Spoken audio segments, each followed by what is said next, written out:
Okay, dear students, on last turn, yesterday we have discussed about the pin diagram of the 8085 microprocessor.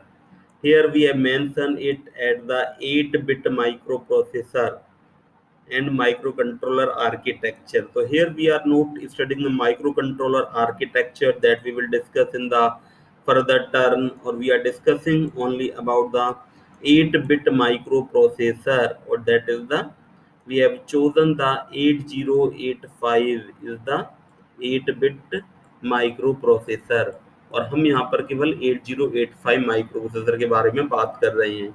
अभी हमने बहुत सारी चीजें 8085 micro processor के बारे में स्टडी की हैं कि ये भाई हमारा 8 बिट का माइक्रो प्रोसेसर होता है, इनिशियल है, इंटेल कंपनी ने ये लॉन्च किया, कब किया? 1976 में। तो अब तक लगभग लगभग हमारा कितने ईयर्स हो गए? About the it is the journey of the 40 more than 40 years that we come to the particular present series microprocessor. So we have spent a lot of time in the development, but the basic first commercial microprocessor is the 8085 that is developed by the Intel company. और इसके बारे में भी हमने क्या क्या study किया 8085 के बारे में कि भाई 8 बिट का माइक्रो प्रोसेसर होता है, एड्रेस लाइन कितनी होती हैं, इसमें एड्रेस लाइन 16 बिट की होती हैं, प्रोग्राम काउंटर रजिस्टर होता है 16 बिट का होता है, stack pointer SP register 16 bit का होता है, 15 वोल्ट की पावर सप्लाई होती है, 8 बिट के रजिस्टर्स होते हैं बहुत सारे, और 3 और 3.2 मेगाहर्ट्ज की हमने ये देखा कि इसमें क्लॉक सिग्नल्स भी होता है that is generated by the crystal oscillator. So these are the basic features of the 8085 microprocessor. Now we will see what are the internal architecture of the 8085 microprocessor. तो what is the meaning of the internal architecture का हमारा क्या meaning होता है? Internal और एक होता है एक्सटर्नल। इंटरनल का मतलब that we can't visible, that is not visible, जो हमको दिखाई नहीं देता। तो guys that is called the internal architecture. Here we are studying about the internal architecture of the 8085 microprocessor. तो if you will see, if आप अगर 8085 microprocessor की इंटरनल आर्किटेक्चर को समझ जाते हैं तो देन आप फर्दर प्रेजेंटली जो हमारे पास माइक्रो प्रोसेसर चल रहे हैं, प्रेजेंटली हमारे पास कौन से माइक्रो प्रोसेसर चल रहे हैं? We are using the i series micro processor, core i series micro processor like i3, i5, i7. These are the present microprocessors we are using, we are purchasing. और before this we are using the core 2 duo microprocessors हमारे पास market में थे। then before this we have the P4, P3, and it is a journey of the tremendous development in the field of the micro, the P1। और इससे पहले हम कौन से microprocessor use करते थे? P1 से पहले we have using the 8086 microprocessor हमारे पास था। इससे पहले भी हमारे पास इनके बीच में कौन सा माइक्रोप्रोसेसर था? हमारे पास P1, और इसके बीच में 801 सीरीज के 80, 186, 286, 386, 486, 586 ये माइक्रोप्रोसेसर थे। And there was a 8085 microprocessor. उससे भी पहले था हमारे पास 8080 माइक्रोप्रोसेसर। तो that is a tremendous development in the field of the microprocessor. हमने 8085, 8086, 80186, फिर 80186, 286, 386, 486, 586 ये माइक्रोप्रोसेसर डेवलप हुए। Then after that the core Pentium series के microprocessor P1, P2, P3, P4, core 2 duo, i3, i5, i7। but we are still studying the initial microprocessor that is the 8085। Internal architecture का क्या meaning हुआ? जिसको कि हम बाहर से देख नहीं सकते, जो कि हमारे सीपीयू में कार्ड माइक्रोप्रोसेसर का लगा रहता है, वहां से हम इसको ऑब्जर्व कर सकते हैं। अगर माइक्रोप्रोसेसर का सीपीयू है वो हम ओपन कर लें, तो that is the internal architecture of the 8085 microprocessor. Now you can see that इसमें आप ये देखेंगे कि कैसे हमारा डेवलपमेंट हुआ, व्हाट इज द आर्किटेक्चर है वो हमारा किस तरह का है। We are seeing the 8085 architecture.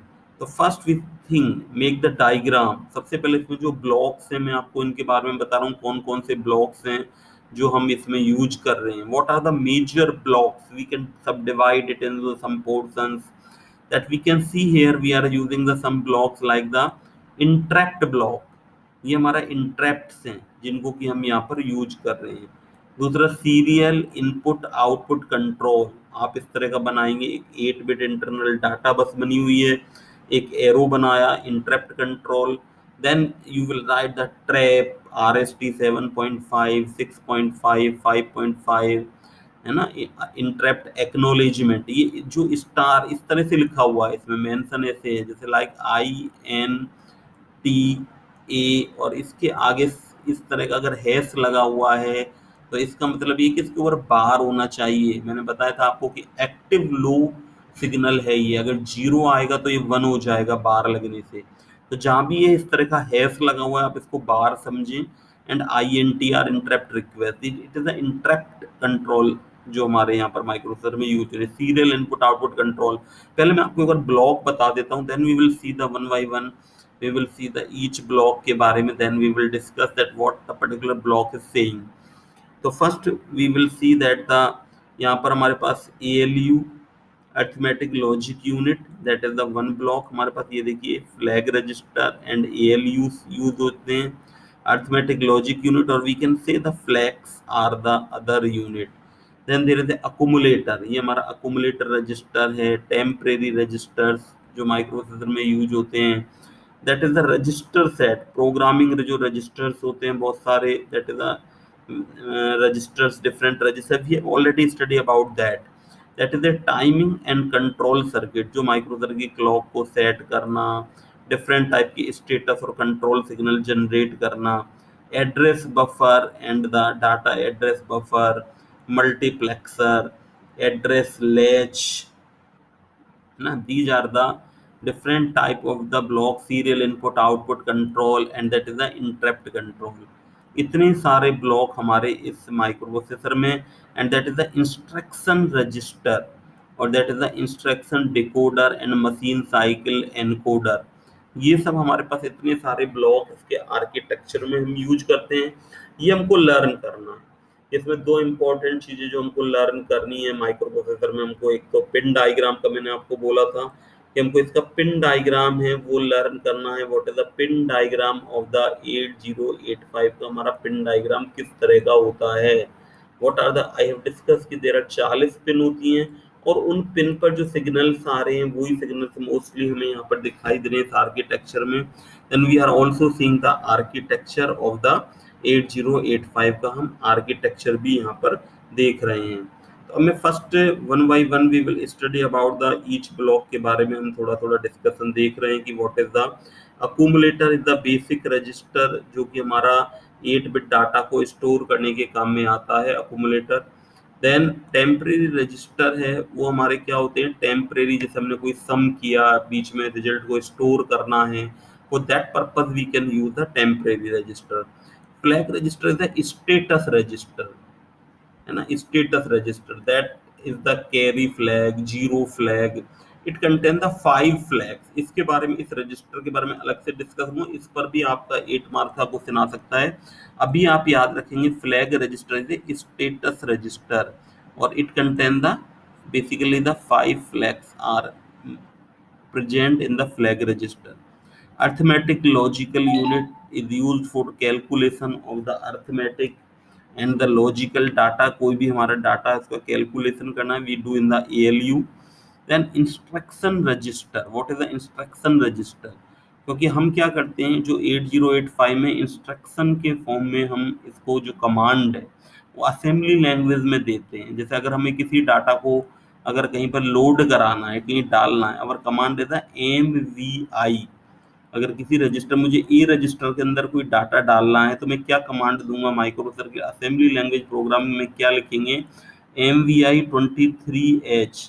इसका मतलब क्या हो, मुझे 23 जो हेक्स नंबर का डाटा है that I want to store in the MVI, का मतलब लोड करना, अक्यूमुलेटर रजिस्टर में डालना चाहता हूँ, तो that is assembly language program. अब कंप्यूटर तो हमारा मशीन लैंग्वेज प्रोग्राम को समझता है, तो सबसे पहले जो हमारा डाटा आ रहा है, जो हम इंस्ट्रक्शन दे रहे हैं, that is the instruction register में स्टोर होता है. और instruction register convert decode it, इसको पढ़ती है, डिकोड करती है, and then send to the micro processor, और ये इसको माइक्रो प्रोसेसर को सेंड करती है। तो दैट इज द जो हमारा instruction decoder and machine cycle encoding instruction register है, वो इंस्ट्रक्शन को रीड करता है, स्टोर करता है उस इंस्ट्रक्शन के डाटा को।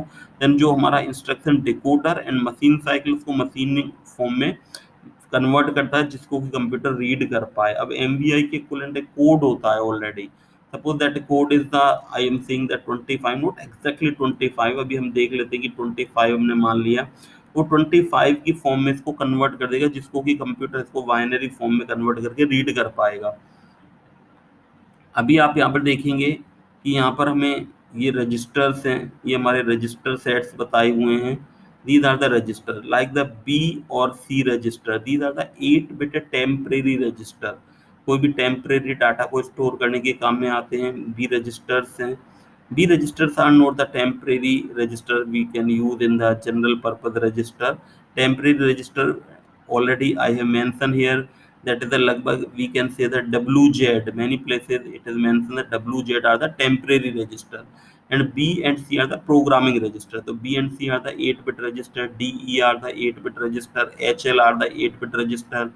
इन 8 बिट रजिस्टर्स को हम प्रोग्रामर है वो यूज कर सकता है, और अगर 16 बिट के लिए अगर उसको यूज करना है तो वो मिलाकर कॉम्बिनेशन में, लाइक मैंने डिस्कस किया था कि BC pair, DE pair, HL pair को यूज करेगा। इसी तरह से हमारे दो रजिस्टर हैं, like the stack pointer register and programme counter register. What is the stack pointer and program counter, मैं आपको इसके बारे में बताता हूँ। Stack pointer and program counter क्या है, I have mention the 3rd unit के जो पिन डायग्राम है उसमें मैंने इस नोट्स में ये मेंशन किया है, but we are discussing in this lecture. मैंने आर्किटेक्चर के लिए इसको छोड़ा था कि आर्किटेक्चर के समय में हम इसको डिस्कस करेंगे कि what is the our program counter है, और वो हमारे रजिस्टर हैं वो किस तरह से वर्क करते हैं, स्टैक पॉइंटर रजिस्टर्स हैं, हाउ दे आर वर्किंग, जो ये बहुत रजिस्टर्स हैं वो हमारे किस तरह से वर्क करते हैं।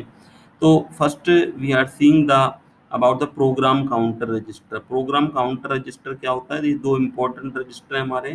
प्रोग्राम काउंटर ये 16 बिट का रजिस्टर है, तो PC is a 16 bit register, and what is the purpose of that, PC contains that memory address from where the next instruction is to be fetched for execution। हमारा क्या करता है कि जो माइक्रो प्रोसेसर है, अब माइक्रो प्रोसेसर में हम क्या करते हैं कि हमें कोई ना कोई इंस्ट्रक्शन को एग्जीक्यूट कराना पड़ता है। जैसे हमने प्रोग्राम काउंटर है, ये हमारा रजिस्टर है, इसमें हमने एक इंस्ट्रक्शन को ये करा दिया कि 2050, तो ये माइक्रो प्रोसेसर क्या करेगा, ये हमारा मेमोरी है, मेमोरी में हमारा जो एड्रेस होगा 202350 पर जो भी एड्रेस होगा, तो माइक्रो प्रोसेसर ने क्या किया, उस एड्रेस पर जो ये डाटा प्रेजेंट था 23, इसको रीड कर लिया और इसको एग्जीक्यूट कर रहा है। उसी समय जैसे ही माइक्रो प्रोसेसर ये इंस्ट्रक्शन को रीड करके यहाँ पर इसको रीड करने की कोशिश करता है, रीड करता है, ये साइकिल परफॉर्म हो रही होती है, दैट विल इंक्रीज बाय 1। तो ये हमारा मेमोरी लोकेशन को इंडिकेट करता है प्रोग्राम काउंटर कि हमारी नेक्स्ट इंस्ट्रक्शन कौन सी एग्जीक्यूट होगी, उस मेमोरी लोकेशन के एड्रेस को इंडिकेट करने के काम में आता है program counter. If you will read it you will understand that ये हमने एक प्रोग्राम के थ्रू समझाया हुआ है कि जैसे हमारा 8000 एड्रेस है किसी मेमोरी लोकेशन का, और हमारी इंस्ट्रक्शन है LXI H8050H, that is our instruction है। तो इसको हम क्या कैसे इंडिकेट कर सकते हैं, वी कैन, ये 8G LXI इंस्ट्रक्शन है वो 16 बिट एड्रेस को लोड करने के काम में आती है रजिस्टर में। तो इसके लिए हमको क्या करना पड़ेगा, दो रजिस्टर पेयर यूज करना पड़ेगा। जैसे यहाँ पर लिया है LXI H, इसका मतलब होता है we are using the H and L register, दोनों में 8-8 बिट डाटा आएगा, तो इस एड्रेस को हम यहाँ पर स्टोर कर रहे हैं। ये इसका कोड है, जैसे LXI का कोड कितना है 21 हेक्स कोड। इसी तरह से हमारा जो 8050 है दैट इज जेड और डब्ल्यू, जो हमारे टेम्परेचर इनमें हमने स्टोर कर रखा है। तो setup HL pair as a pointer for the source memory, हमने जो सोर्स मेमोरी हमारी इस मेमोरी लोकेशन पर जो हमारा डाटा है उसके लिए हमने HL पेयर को यूज किया हुआ है। और हमारा जो D पेयर है वो हमारा क्या हो रहा है LXI D, ये इस instruction setup D pair as a pointer for destination memory के लिए, हमारी दूसरा जो डेस्टिनेशन पे जहाँ पर हमको उस डाटा को पुट करना है उसकी मेमोरी के लिए हमने क्या कमांड दी है, LXID8070H। तो यहाँ पर हम इस डाटा को स्टोर कर रहे हैं। जैसे हमारे पास LXID के लिए 11 नंबर का मशीन कोड है, 8070 यहाँ पर ये हमारा डाटा है, W में हमने 80 ले लिया, Z में हमने 70 ले लिया, और हॉल्ट प्रोग्राम हमारा कंप्लीट हो गया। स्टॉप के लिए 76 नंबर का कोड यूज होता है। ठीक है, तो इंस्ट्रक्शन रजिस्टर IR में वो कोड हम स्टोर करके रखते हैं।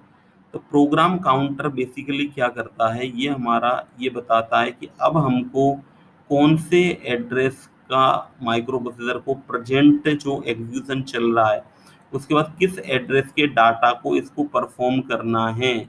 तो जैसे ही प्रेजेंट 2030 का डाटा एग्जीक्यूट करने लगेगा ये अपना आप ही एक बढ़ जाएगा। That is the purpose of the program counter. और ये 16 बिट का रजिस्टर होता है। Next stack pointer register, stack pointer register है, ये हमारा उस मेमोरी को इंडिकेट करता है कि यहाँ से जो हमारे पास ये हमारी मेमोरी है सपोज, और इस मेमोरी में अगर हमने स्टैक पॉइंटर रजिस्टर में हमने यहाँ पर ये मेमोरी के बहुत सारे एड्रेस हैं। अब जरूरी नहीं है कि स्टैक में डिवाइड किया हो मेमोरी को, हर स्टैक के अंदर जो डाटा है, सपोज इसमें हमारा 21 डाटा है, इसमें 31 डाटा है, इसमें हमारा 52 नंबर का हमने डाटा ले लिया, यहाँ पर हमने 72 नंबर का डाटा ले लिया। अब जरूरी नहीं कि हमारा सारा डाटा काम में आ रहा है। सपोज हमारा ये वाला एड्रेस है 2071, और दूसरा हमारा जो एड्रेस हमने लिया that is we have taken the 72, ये हमारा एड्रेस है। तो अब हमारा क्या हुआ, यहाँ पर हमने 2071 2072, और इससे पहले हमारा कितना था, दैट इज द 2069, ये हमने लिया।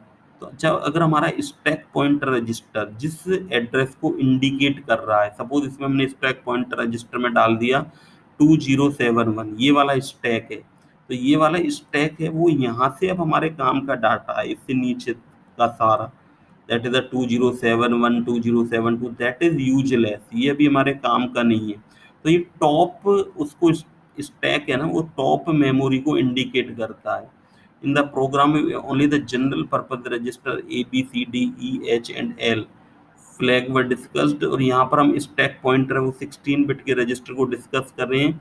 It is a special purpose 16 bit register, it contains a memory address, suppose SP contents are इतना, then the 8085 interpreted adds follows कि 80FC78H79, मतलब उसके बाद वाले सारे एड्रेस हैं वो यूजफुल इंफॉर्मेशन है उनमें, और उससे ऊपर वाले उनमें कोई भी यूजफुल इंफॉर्मेशन नहीं है, उनको जीरो कंसीडर करता है। तो स्टैक पॉइंटर रजिस्टर होता है वो हमारा जो प्रेजेंट स्टैक एड्रेस को इंडिकेट करता है जहां से हमारे पास यूजफुल इंफॉर्मेशन हो, मेमोरी के टॉप उसको इंडिकेट करता है पोजीशन को। तो that is the stack pointer register. जैसे ये हमारा यहाँ पर है स्टैक पॉइंटर रजिस्टर ने यहाँ पर हमारा 78 हुआ, तो इसमें मतलब ये तो हमारा फुल है। इसके बाद वाला जो है ये 78 79 AH, ये सारा हमारा दिखा रहा है, ये मेमोरी फुल है, और ये वाली एज ए एम्प्टी कंसीडर हो रही है, इसमें हमारे पास कुछ भी नहीं है, ये हमारे अभी काम की नहीं है, क्योंकि स्टैक पॉइंटर रजिस्टर ने ये इंडिकेट किया ये वाला address FC78। So these are the two important register, program counter and stack pointer register. इनको आपको लर्न करना है, इनको एग्जाम में भी पूछ लेते हैं, what is the difference between the stack pointer और प्रोग्राम काउंटर रजिस्टर में क्या डिफरेंस होता है। Then increment decremented address latch, ये भी एक रजिस्टर है जो कि हमारे किसी भी एड्रेस जो 16 बिट रजिस्टर्स हैं जनरली जैसे स्टैक पॉइंटर और प्रोग्राम काउंटर, उनके एड्रेस को अगर बढ़ाना है, इंक्रीमेंट करना है, डिक्रीमेंट करना है, तो उसके काम में हम इंक्रीमेंट डिक्रीमेंट रजिस्टर को काम में लेते हैं। तो देन हमारे पास हमने स्टडी किया था कि मल्टीप्लेक्स्ड फॉर्म में होते हैं, एड्रेस और डाटा बस है वो मल्टीप्लेक्स्ड फॉर्म में होती है। For that purpose we use the multiplexer, और बाद में हम उसको डीमल्टीप्लेक्स भी करते हैं। तो डीमल्टीप्लेक्स में एड्रेस बफर और डाटा और address buffer, these are the used for the, ये हमारा एड्रेस बफर है, ये हमारी ड्राइविंग कैपेबिलिटी को बढ़ाता है बफर। तो हमारा जो एड्रेस डाटा है वो आराम से हमारा एड्रेस बस पर लोड हो जाएगा, एड्रेस बस पर चला जाएगा। ठीक है, ये तो हमारा हायर ऑर्डर एड्रेस बस होगी। और डाटा एड्रेस बफर, ये क्या हुआ हमारा, ये हमारा दो तरह के इसमें होंगे। एक हमने स्टडी किया था लैच होता है, ये हमारा एज ए लोअर ऑर्डर तो एड्रेस बस की तरह वर्क करेगा, और हायर ऑर्डर डाटा बस की, और डाटा बस तो एक ही होता है D0 से D7, that is not a lower order higher order. तो ये हमारा डाटा एड्रेस बफर है, वो हमारे इस डाटा को ड्राइव करने के काम में आता है। जो हमारा डाटा बस की तरह वर्क कर रहा है D0 से D7, और एड्रेस A0 से A7 की तरह वर्क कर रहा है, और लेचन को सेपरेट करने के काम में आता है। इसके लिए हम ALE सिग्नल को यूज करते हैं। यहाँ पर हमने टाइमिंग एंड कंट्रोल जो हमारा सर्किट है, आप देखिए ये वाला हमारा टाइमिंग एंड कंट्रोल जो सर्किट है, इसमें हमने बहुत सारे क्लॉक जनरेटर, मैंने आपको बताया था कि X1 X2 इसके बीच में क्रिस्टल ऑसिलेटर को कनेक्ट कर देते हैं, जो कि हमारा 3.2 मेगाहर्ट्ज की फ्रिक्वेंसी प्रोवाइड करता है माइक्रो प्रोसेसर को। इसी तरह से क्लॉक आउट एक्सटर्नल डिवाइस को कोई फ्रिक्वेंसी देनी है, रीसेट करना है माइक्रो प्रोसेसर के इनपुट को, जैसे प्रोग्राम काउंटर के डाटा को जीरो करना है तो रीसेट इन, रीसेट आउट को सी पेरीफेरल जो इससे कनेक्टेड है माइक्रो उसको रीसेट करना है उसके डाटा को, तो we use the reset out instruction. Hold instruction, hold instruction हमारी किस काम आती है, दैट इज द होल्ड और होल्ड एक्नॉलेजमेंट। दो हमारी डीएम है, आपको बताया था कि कोई एक्सटर्नल पेरीफेरल है, वो माइक्रो प्रोसेसर की बसेज को यूज करना चाहता है, तो वो क्या कमांड भेजेगा, होल्ड। उसके बाद माइक्रो प्रोसेसर अपनी साइकिल को कंप्लीट करके ये देखेगा HLDA होल्ड एक्नॉलेजमेंट इंस्ट्रक्शन देगा कि उसने होल्ड की जो रिक्वेस्ट थी उसको एक्सेप्ट कर लिया, उस डिवाइस तक वापस भेजेगा, है ना। तो S0 S1 मैंने आपको बताया था इंस्ट्रक्शन साइकिल होती हैं, जो कि होल्ड के लिए, रीड के लिए, राइट के लिए, फैच के लिए काम में आती है। इनकी वैल्यू 0 0 होती है, या तो होल्ड होता है 0 1, राइट रीड 1 0, और इस तरह से 1 1 है। तो that for that purpose we use the S0 S1 status pin. Input output memory, input output memory मैंने बताया था कि माइक्रो प्रोसेसर है वो किससे कनेक्टेड है, माइक्रो प्रोसेसर या तो किससे होगा, मेमोरी से होगा कनेक्टेड, या फिर किससे होगा, इनपुट आउटपुट जो हमारी यहाँ पर डिवाइस होगी उससे कनेक्टेड होगा माइक्रो प्रोसेसर। तो ये हमारी इनपुट डिवाइस हो गई और आउटपुट डिवाइस हो गई। तो माइक्रो प्रोसेसर ने क्या किया, या तो इससे कनेक्टेड है या फिर इससे कनेक्टेड है bidirectionally. For that purpose we use the input output memory. Ready signal की माइक्रो प्रोसेसर रेडी है किसी एक्सटर्नल डिवाइस के साथ कम्युनिकेट करने के लिए। रीड और राइट सिग्नल्स हैं, ये हमारे रीड और राइट करने के काम में आते हैं। इनको डिकोड कर देंगे, मेमोरी को रीड करना है, या तो हम इससे ये पता लगा रहे हैं कि डिकोड करके कि मेमोरी को रीड करना चाहते हैं या फिर मेमोरी में राइट करना चाहते हैं, या फिर हम इंस्ट्रक्शन जो इनपुट आउटपुट डिवाइस है उसको रीड करना है, इनपुट आउटपुट डिवाइस से राइट करना है। तो ये इसके लिए हमारा ये इंस्ट्रक्शंस यूज हो रही हैं। देन इसके अलावा हम यहाँ पर सीरियली डाटा को भेजने के लिए, अगर हमें सीरियली डाटा को भेजना है तो इनपुट के लिए we use the SID signal और SOD सिग्नल्स हैं, serial output data. Micro processor serially data को आउटपुट में भेजना, then we use the SOD instructions. ये हमारे इंटरप्ट है। इंटरप्ट मैंने बताया था कि अगर माइक्रो प्रोसेसर अपना कोई काम कर रहा है, ऑलरेडी खुद के काम में बिजी है, और हम क्या करना चाहते हैं, हमने कोई एक्सटर्नली कोई डिवाइस है पेरिफेरल, उसने सिग्नल भेज दिया कि हम कुछ और उससे माइक्रो प्रोसेसर से करवाना चाहते हैं, तो माइक्रो प्रोसेसर वो that is called the interrupt, उसने उसके काम को बीच में डिस्टर्ब कर दिया। अब मैंने आपको बताया था कि एक तो ट्रैप होता है, that is a non maskable interrupt. Non maskable का क्या मीनिंग बताया था आपको, that is highest priority interrupt, कि इसका अगर ट्रैप आता है तो that is a note A in programmer है वो इसको ये नहीं कर सकता, इसको एक्सेप्ट ना करे। माइक्रो प्रोसेसर के हाथ की बात नहीं है कि इसको ले या ना ले, उसको लेना ही पड़ेगा। ट्रैप जैसे ही जो इंटरप्ट आएगा तो माइक्रो प्रोसेसर को क्या करना पड़ेगा कि वो काम करना पड़ेगा अपने काम को छोड़कर, तो it is the highest priority interrupt. बाकी हमारे रीस्टार्ट इंटरप्ट भी बोलते हैं इनको, RST 7.5 6.5 5.5 ये इंटरप्ट होते हैं। और हमारा interrupt request INTR low priority का जनरल पर्पज इंटरप्ट है ये हमारा। बाकी हमारे ये तीनों इंटरप्ट हैं, ये भी एक रीस्टार्ट इंटरप्ट हैं। और इंटरप्ट एक्नॉलेजमेंट, इंटरप्ट को लेके माइक्रो प्रोसेसर एक्नॉलेजमेंट का सिग्नल भी भेजता है। यहाँ पर मैंने बताया था जो हैश लग रहा है जिन सिग्नल पर उनका मीनिंग क्या है, उनका मीनिंग है कि उनके ऊपर ये बार इस तरह का लगा हुआ है। ठीक है, तो ये these are the different type of the आप आर्किटेक्चर, आपको ये पूरा डायग्राम ही आपको लर्न करना पड़ेगा। ये आपको पूरा डायग्राम है, यू शुड लर्न। ये अभी हमने लोगों ने डिस्कस किया, तो आपको ये पूरा डायग्राम याद होना चाहिए कि आपको कैसे बनाना है ये diagram, how you can make it, और what are the different part, और इनका डिस्क्रिप्शंस हैं, that you should be familiar. अगर ये सब आपको, क्योंकि एग्जाम में इसकी काफ़ी प्रोबेबिलिटी होती है कि हमसे माइक्रो प्रोसेसर 8085 के आर्किटेक्चर के बारे में पूछा जाए। इनका ये हमने यहाँ पर डिस्क्रिप्शंस है वो आपका यहाँ लिखा हुआ है कि क्या होता है माइक्रो प्रोसेसर, कौन कौन से फ्लैग्स वगैरह के बारे में मैं नेक्स्ट इसका वीडियो एक आपसे शेयर करूंगा। अभी आप फिलहाल जो इन चीज़ों के बारे में ही देख लें कि फ्लैग है वो एज ए स्टेटस सिग्नल की तरह यूज होता है, decoder and instruction register, special purpose register, और वो मैंने आपको जो नोट्स आपको ऑलरेडी मैं भेज चुका हूँ, प्रोग्राम काउंटर, स्टैक पॉइंटर के बारे में, what are the these, increment और डिक्रीमेंट रजिस्टर हमारा क्या होता है, address and buffer and address data buffer क्या होते हैं, एड्रेस बस और डाटा बस क्या होती है। So that is the timing and control unit, ये हमारी important unit है। These are the different part of this architecture, microprocessor 8085 के ये architecture को बताते हैं। I think you understand what is the pin diagram, आपको समझ में आ गया, एंड आपको ये भी पता चल गया है कि इसका जो इंटरनल आर्किटेक्चर है वो किस तरह का होता है। अब आप इसको दोनों को बना सकते हैं, इनमें से कुछ ना कुछ आपको जरूर एग्जाम के पॉइंट ऑफ व्यू से आपको ये इम्पोर्टेंट रहेगा। Okay, thank you very much.